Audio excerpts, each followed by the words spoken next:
यदि आप हमारे चैनल के सभी गाने को पसंद करते हैं तो डीडी प्रोडक्शन हाउस के यूट्यूब चैनल को लाल बटन दबा के सब्सक्राइब करें और घंटी के निशान को जरूर दबाएं।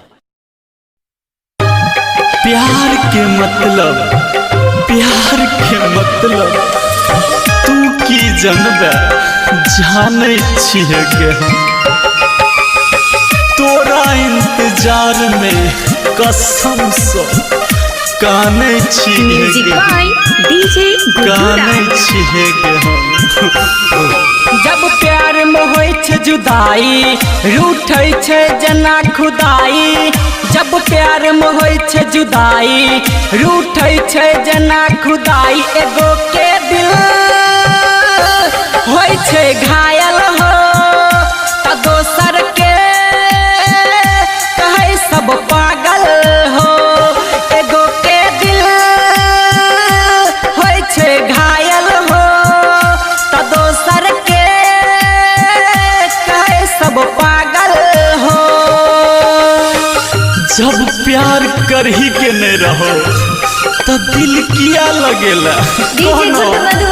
जब प्यार करही के नहीं रहो तो दिल किया लगेला और दिल लगेला तो हमरा किया भूलेला। प्यार में केकरो लूटै छे सगरो दुनियादारी।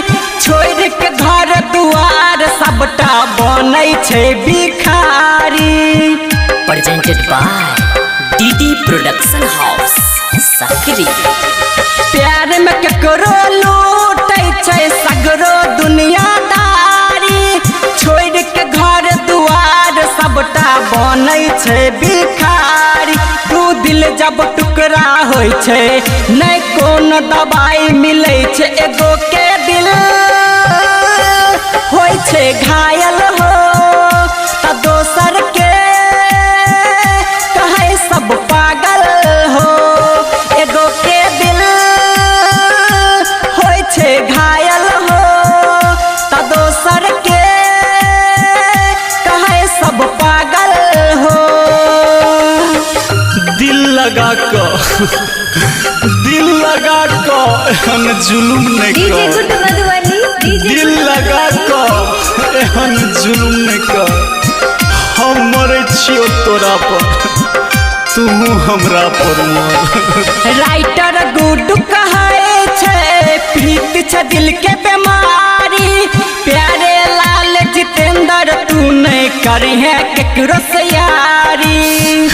कोना भूलबो तोहर याद बड़ सताइए।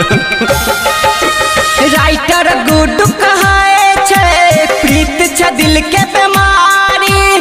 प्यारे लाल जितेंद्र तू नहीं करिहे केकरो से यारी। जब खून के आंसू बहै छे तब कियो नहीं सुनै छे। एगो के दिल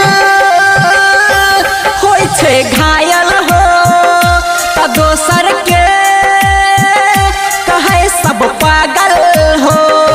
एगो के दिल होय छे घायल हो त दोसर के कहे सब पागल हो। पता नहीं तोरा की मजबूरी छो मुदा हम तोरा से कसम से बहुत प्यार करे छी बहुत प्यार करे छी।